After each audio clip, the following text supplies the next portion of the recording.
Oh yeah, what's going on?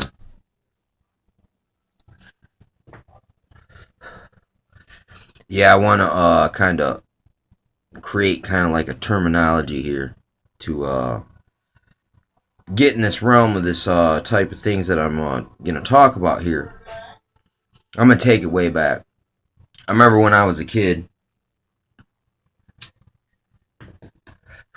I was a real little kid, man. I was a little boy, and my grandmother took me to SeaWorld, and I seen a dolphin or dolphins, and or a dolphin, and I started talking at it, and I had this high pitched voice. You know, I was listening to my friend's son talking today, and he sounded like a little bird singing when he was talking.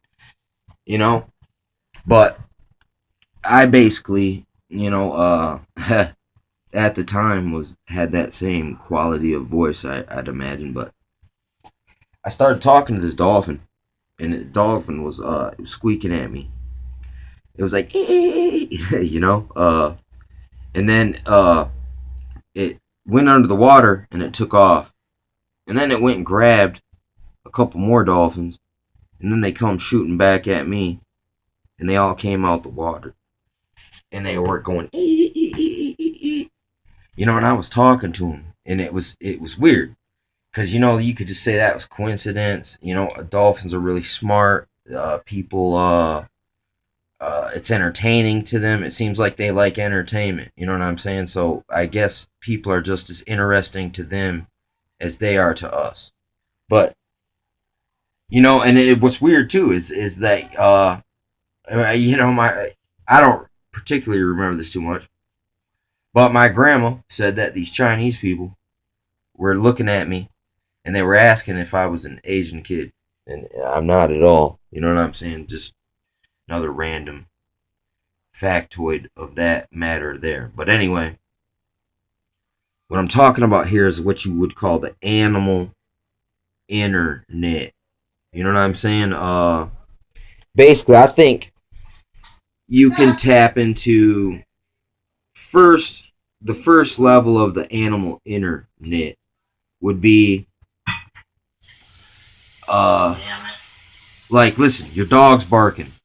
Well, that means your dog is aware of something that you're not, and by you recognizing your dog barking, you're tapping into the realm of the animal internet. uh so some people would, if you're gonna say, if you're gonna call me a witchcraft practitioner and a dark occultist magician, because I can recognize the animals, what they're saying, like when a dog barks at a trespasser, for instance. I think you're an idiot. uh I mean, so, and you got to be hearing me here on this animal internet. It gets a lot deeper than that, though. You know what I'm saying? But this is just one of those parts of this equation. And I made the other video about entertaining the angels unaware, and about the medicine man story that talk to the animals. You know what I'm saying? So, uh, but it's like the animal internet. Uh, like, for instance, the birds. Right before it storms, you'll normally hear the birds. They'll all be chirping, all like, yeah, yeah, yeah, yeah, yeah. They'll be almost. It's almost like an agitating frequency of sound, and then all of a sudden they all get quiet, and then you can actually look at the leaves, and then they actually turn a different direction, like they're there ready to take in the water, like they sense something that is going on, and it's like, but if you just pay attention, that's all you really got to do is pay attention, and look, these things are self-evident, they're obvious, but until you've actually paid attention, or someone, this is how it works. It's like, by word of mouth or training, someone's got to teach you, or you just got to be lucky enough, you just observative, and you notice these things, or like I said, someone's got to kick down that barrier. They got to kick a hole in that cardboard box that your mind's trapped in, and just entertain you to the fact that these things could be possible. I'm not saying they are not. I'm just giving you examples, okay? So, animal internet. Also, since I'm a late night person, at about an hour before sunrise, you'll start to hear a squawk or two. And everyone knows about the chickens. You know what I'm saying? Crowing in the morning. There ain't no chickens around, but you can listen to the birds. You can have a chicken, birds, and here's another thing. You'll notice at about 4 in the morning, which Musashi called the hour of the tiger, which is 4 in the morning, I think, or 3 in the morning. Wait, what is it? 4 to 5 in the morning, or 3 to 5 in the morning is the hour of the tiger. But all the cats in my house start doing this kind of prowling at about that moment in time, like they're tapping into some kind of energy shift. You know what I'm saying? That no one else is around, so they get to let their hair down, let's so to speak. And this is part of that animal internet. It's weird. I watched this dude round Saturn's eye video, and he was talking about how Saturn is known as the whale, and you got that story of Jonas and the whale, or the belly of the beast.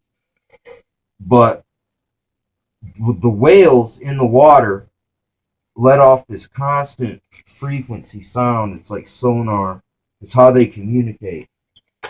And only when you got the right equipment can you even hear it in the first place. You know what I'm saying? But the planet Saturn basically sent off a signal in the sound, and it sounded like whales talking in the water. Whales and dolphins are similar, and I mean, I imagine if, for instance, the elephant's ears are so precise, they probably can hear the whales singing in the water. And it talks, I think, in Isaiah, it talks about everything singing unto God, even the hills and the mountains clapping at His coming. You know what I'm saying? It's like, look, that jives with me. That makes sense. I see that everything is making a sound. It's making a harmonious thing. There's a lot of religious edification rituals in a lot of different cultures that revolve around a beat, dancing, tapping into some kind of sound that isn't there, I guess, unless it's there if you're listening, but if you don't know how to listen to it, you won't hear it. I mean, it says in the Bible, King David was awesome with music and dancing, even danced naked. Listen, if Indians would have saw him do that, they would have known what the heck he was doing. You know what I'm saying? That's one thing about, you can't say Indians were stupid, man, or simple, just because they lived wildly. You know what I'm saying? But they were free. You don't never forget that. And they definitely were in tune with the animal internet. Uh, it's like you see seagulls. Well, there could be water around. Could be. You know what I'm saying? For instance. But I'm noticing it's like it's weird. By being aware of it, you can start to tap into it, and some of the stuff is just real.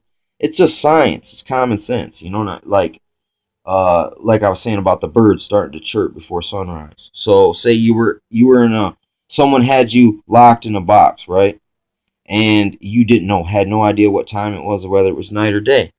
You could at least get, by listening the sound of the birds, you would know when the day comes and when the day ends, because the noise is different. If you listen to the squawks before sunset and the ones at sunrise, they're different.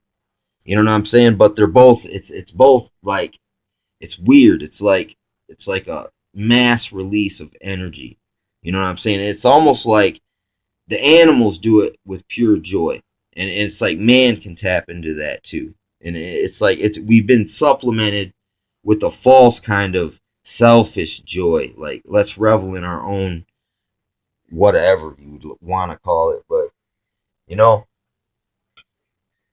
when it's like you just gotta you be aware of it. It's like, see, nature, dude. Like, there's a whole bunch of religions that See, this is what's so sickening about it, is that they tap into this understanding of nature so intricately and how things are so connected and so explaining. I mean, this is so relevant to the Bible too. Look, Noah. How did Noah get all the animals on the ark? How did Noah even know what all the animals were? If you want to throw that in fairy tale land, well, oh, it's magical. Magically delicious. But if you want to throw it into a man, intellectually honest